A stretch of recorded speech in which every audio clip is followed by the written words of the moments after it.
Viewers, आज के digital जमाने में जब एक कॉमेडी शो वायरल होता है, उसका इम्पैक्ट सिर्फ लाफ्टर तक सीमित नहीं रहता। ये साबित हुआ कॉमेडियन कुणाल कामरा के एक रीसेंट स्टैंड अप परफॉर्मेंस के बाद, जिसमें उन्होंने इनडायरेक्टली महाराष्ट्र के deputy chief minister Eknath Shinde को गद्दार कह दिया था। जोक एक पैरोडी सॉन्ग के फॉर्म में था, लेकिन पॉलिटिकल स्टॉर्म फुल सीरियस था। इस जोक के बाद एक तरफ FIRs हुई, स्टूडियो पे तोड़फोड़ हुआ, समन्स इशू हुए और दूसरी तरफ एक लॉ स्टूडेंट ने बॉम्बे हाईकोर्ट में एक पब्लिक इंटरेस्ट लिटिगेशन फाइल कर दिया। ट्विस्ट, ये PIL फाइल की गई थी कामरा के फेवर में। जी हाँ, आपने सही सुना। तो आइए इस पूरे मामले को डिटेल में समझते हैं, लीगल एंगल से, पॉलिटिकल बैकड्रॉप के साथ और थोड़ा क्रिटिकल लेंस लगाकर। तो सबसे पहले बात करते हैं उस शो की जहां से कंट्रोवर्सी शुरू हुई है। कुणाल कामरा ने अपने स्टैंड अप स्पेशल नया भारत में एक मॉडिफाइड हिंदी सॉन्ग यूज किया था, जिसमें उन्होंने इनडायरेक्टली एकनाथ शिंदे को गद्दार कहकर रेफर किया था। ये एक सटायर था जो शिंदे के 2022 में उद्धव ठाकरे के खिलाफ रेबेलियन को टारगेट करता था,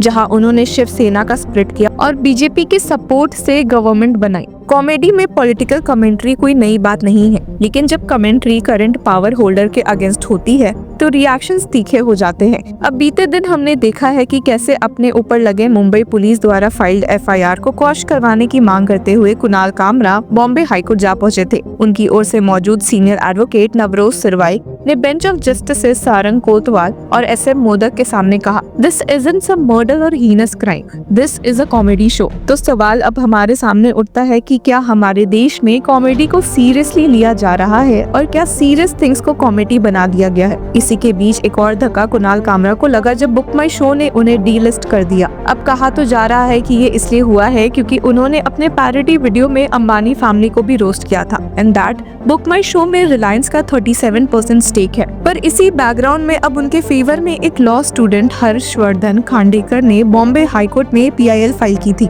उनका कहना था कि कॉमेडियंस के खिलाफ FIRs फाइल करना उनके fundamental right to free speech के खिलाफ है। लॉ स्टूडेंट ने आर्ग्यू किया कि जब पॉलिटिकल लीडर्स ओपनली कॉमेडियंस को पनिश करने की बात कर रहे हैं तो एक फियर साइकोसिस क्रिएट हो रहा है, जहां आम लोग भी डरे हुए हैं उन वीडियोस को शेयर करने में। पब्लिक इंटरेस्ट लिटिगेशन का ब्रॉडर क्लेम ये है कि लॉ का इम्प्लीमेंटेशन सबके लिए बराबर होना चाहिए, पॉलिटिशियंस और सिटीजन्स के लिए इक्वली। हालांकि बॉम्बे हाईकोर्ट में division bench of chief justice Alok Aradhe और जस्टिस MS कर्णिक ने क्लियरली कहा कि जिस पर्सन को इस केस में रियल ग्रीवांस है, यानी कुणाल कामरा, वो खुद ऑलरेडी कोर्ट आ चुका है। इनफैक्ट उन्होंने FIR क्वॉश करने की रिक्वेस्ट फाइल की है बॉम्बे हाईकोर्ट में और उनको मद्रास हाईकोर्ट से इंटरिम एंटीसिपेटरी बेल मिल चुकी है। तो कोर्ट ने ये बोला कि जब aggrieved person active legal remedy ले रहा है तो किसी और थर्ड पार्टी पिटिशनर के इंटरफेरेंस की जरूरत नहीं है। In simple words, the person aggrieved is before this court, he is not poor और illiterate. Why are you fighting his cause?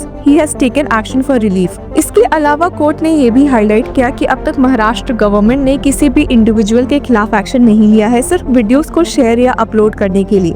State के पब्लिक प्रोसिक्यूटर हितेन वेंगावकर ने कोर्ट को अश्योर किया कि सिर्फ उन्हीं के खिलाफ एक्शन हुआ है जिन्होंने स्टूडियो पे तोड़फोड़ की थी जहां कामरा का शो शूट हुआ था। इनफैक्ट उस तोड़फोड़ में इन्वॉल्व 12 शिवसेना वर्कर्स के खिलाफ FIR हुई, उनकी अरेस्ट भी हुई, लेकिन बाद में उन्हें बेल मिल गई। पब्लिक इंटरेस्ट लिटिगेशन के पिटिशनर के काउंसिल ने कोर्ट के सामने कुछ और पॉइंट्स भी रखे। उनका कहना था कि शो के बाद चीफ मिनिस्टर और होम मिनिस्टर ने स्ट्रिक्ट एक्शन लेने के स्टेटमेंट्स दिए हैं, जो कि चिलिंग इफेक्ट क्रिएट करता है। उन्होंने ये भी आर्ग्यू किया कि स्टूडियो जहां ये शो शूट हुआ था उससे BMC ने वायलेशन के नाम पर तोड़ दिया, लेकिन दूसरे इलीगल स्ट्रक्चर के खिलाफ ऐसा कोई एक्शन नहीं हुआ। काउंसिल ने बोला कि ये सिलेक्टिव टारगेटिंग है, जो कि आर्टिकल 14 इक्वलिटी बिफोर लॉ के अगेंस्ट है, लेकिन कोर्ट ने इन आर्ग्यूमेंट्स को भी रिजेक्ट कर दिया और अल्टीमेटली इस PIL को भी। कोर्ट ने कहा कि ऐसे कोई कंक्लूसिव एविडेंस नहीं दिए गए हैं जिससे ये प्रूव हो कि स्टेट गवर्नमेंट ने किसी इंडिविजुअल के खिलाफ विंडिक्टिव एक्शन लिया हो वीडियो शेयर करने पर। कोर्ट ने ये भी क्लैरिफाई किया कि अगर किसी शो का कंटेंट डिफेमेशन या किसी स्पेसिफिक लॉ के अगेंस्ट जाता है तो appropriate legal provisions like section 222 of भारतीय न्याय संहिता के अंडर एक्शन हो सकता है, लेकिन उसका मिसयूज नहीं हो सकता सिर्फ इसलिए क्योंकि कंटेंट पॉलिटिकल है। कोर्ट ने लास्ट में क्लियरली नोट भी किया कि ये PIL प्रीमेच्योर है। जब तक रियल थ्रेट या एक्चुअल हार्म का कोई क्रेडिबल एविडेंस नहीं है, तब तक इस तरह की PIL सिर्फ स्पेकुलेशन के बेस पर होती है और कोर्ट का वैल्यूएबल टाइम वेस्ट होता है। कोर्ट ने पब्लिक इंटरेस्ट लिटिगेशन को डिस्पोज करते हुए पिटिशनर को ये लिबर्टी जरूर दी कि अगर फ्यूचर में कोई कॉन्क्रीट डेवलपमेंट होती है तो वो दोबारा लीगल रिकोर्स ले सकते हैं। अब इस पूरे मामले में खुद डेप्यूटी CM एकनाथ शिंदे ने क्या कहा है, चलिए देखते हैं। घटना ऐसी सामने आती है अभी जो कल मुंबई में हुआ, फिर से आप और आपकी पार्टी उसके लिए एक चर्चा में है। ये कुणाल कामरा जो है कॉमेडियन है, इन्होंने इससे पहले भी इसकी सुपारी लेके करता हो।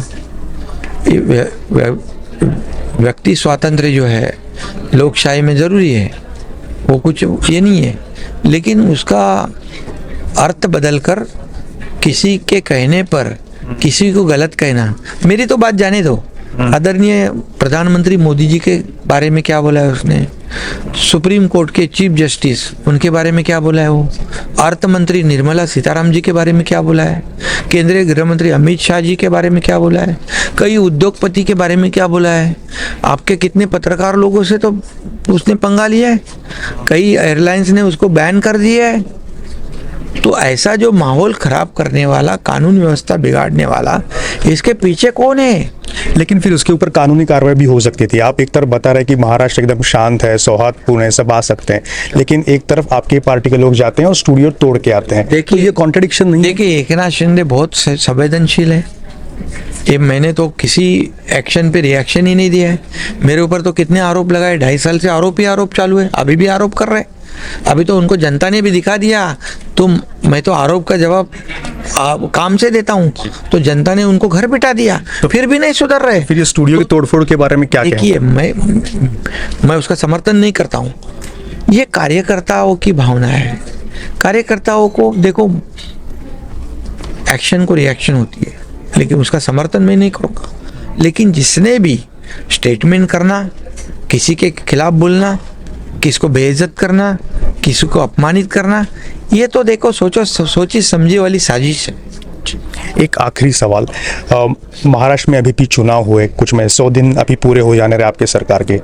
जो चुनाव में गया वो आपके नेतृत्व में सरकार था, बाद में जब सरकार आया तब आपका नेतृत्व नहीं रहा, आप उप मुख्यमंत्री हो गए। ये हमेशा चर्चा हमेशा होती है कि आप इससे नाराज हैं, क्योंकि आपको चाहिए था कि आपके नेतृत्व में सरकार जीत गई तो आप ही नेतृत्व में वापस आना चाहते थे। तो ये जो चर्चाएं होती है, क्या इसमें कुछ तथ्य है? आप नाराज हैं? कोई तथ्य नहीं है। मैं मेरा काम कर रहा हूँ। मैं जब CM था तभी भी खुद को कॉमन मैन समझता था, आज मैं DCM हूँ, अभी मैं डेडिकेटेड टू कॉमन मैन समझता हूँ। मेरा काम है आम आदमी को, सामान्य आदमी के जीवन में कुछ अच्छा बदलाव लाना। ये हमारी सरकार कर रही है, देवेंद्र जी और हमारी टीम काम कर रही है। जैसे पहले टीम काम कर रही थी, आज भी हम वही टीम में काम कर रहे हैं। तो व्यूवर्स, ये केस हमें एक और लेसन देता है कि जुडिशरी का रोल सिर्फ राइट्स प्रोटेक्ट करना नहीं, बल्कि अननेसेसरी इंटरफेरेंस से डेमोक्रेसी को क्लटर फ्री भी बनाना है। तो इस मामले में आपकी क्या राय है, हमें कमेंट सेक्शन में जरूर बताएं, और तब तक के लिए कीप फॉलोइंग लॉ चक्रा।